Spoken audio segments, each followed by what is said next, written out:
let's talk with Chelsey in North Carolina. Chelsey, welcome to the show. How can we help you today? Hey, first off, how are y'all? Doing good, Excellent. and safe. All right, good to hear. All right, let's get to what the show's about, or what I'm calling about. Absolutely. Help me out here.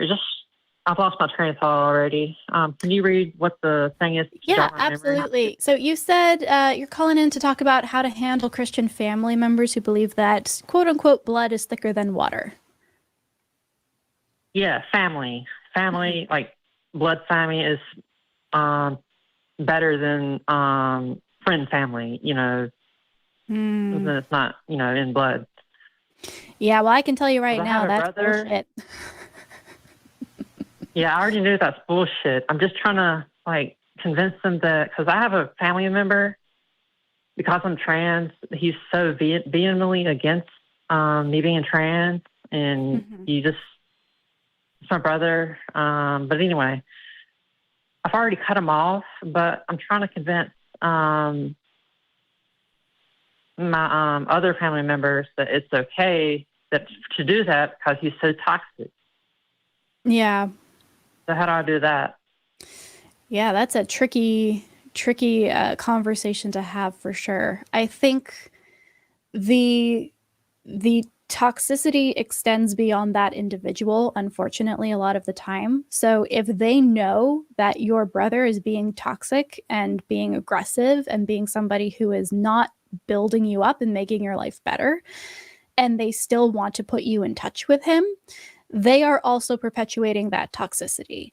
And the last thing you need to worry about when you are trying to build a safer space for yourself and a better life is getting the permission of toxic people to cut them out of your life.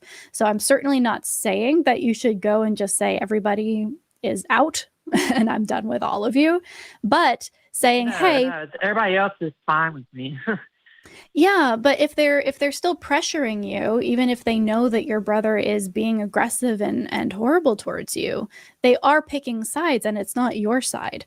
So I think being clear with them and saying, hey, here's the deal. This is my decision, and I need you to respect that I know what I'm doing and that this is best for me. You don't have to agree with it, but you cannot try and bend me to your will here.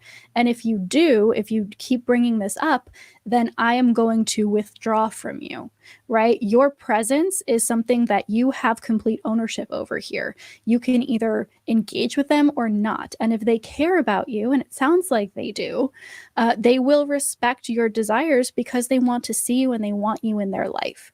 So my suggestion would be to make sure that they understand that they are crossing a line here. It's not just, oh, they brought it up again, I'll ignore it. It's, you are doing something that I have explicitly asked you not to do, and that is impacting our relationship in the future. Okay. What about you, Viced Rhino?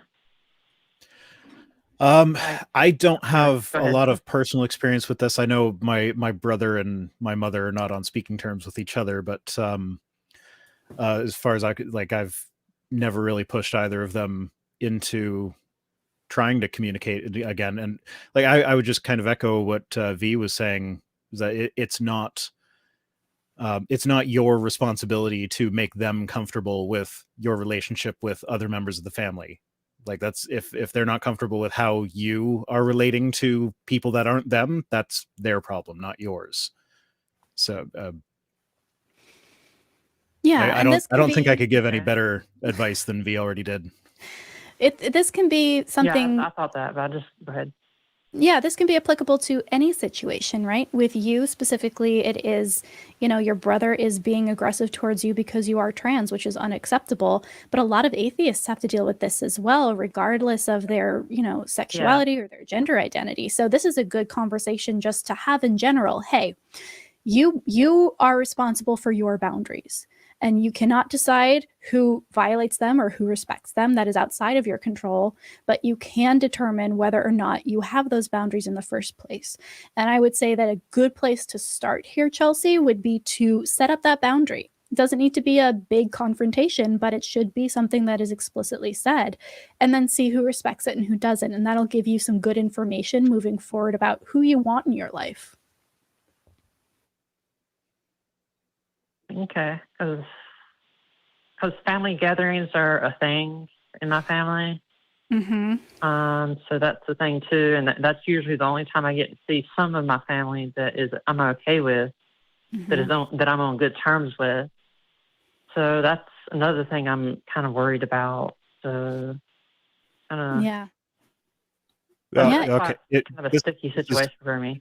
This is where I do have a bit of experience, because I have hosted family gatherings that include both my brother and my mother, and it can be a little awkward at times. But I think for as long as you make sure everybody understands that, like, it's your choice who you talk to at these gatherings. You don't need, like, you shouldn't have to be forced into talking to someone that you are not comfortable talking to, and that, like, you should still be able to have family gatherings where, you know, you might not get along with someone that's at the gathering, but that shouldn't stop you from having a relationship with other people that are also there. And, like, the two of you not getting along doesn't have to impact how other people get along or don't get along with you or the other person. It's a difficult dynamic, and it can be awkward at times, yes, but it is doable. Okay.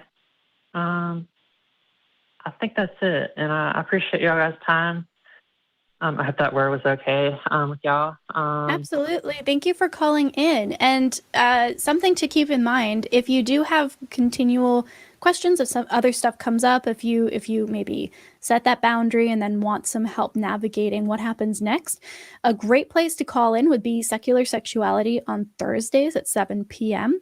because we talk very specifically around issues of family and relationship dynamics as it relates to things like gender and sexuality and romance and relationships. So definitely something else you would want to check out. If you want to call in again, we would love to have you on that show. Okay, I'll call that if things pop up. I appreciate your time. Absolutely. Thank you so much for calling in, Chelsey. Yeah, that's rough. I feel like there's no one who has left a family in the faith and doesn't empathize with that situation, right? Like, everyone has that one person.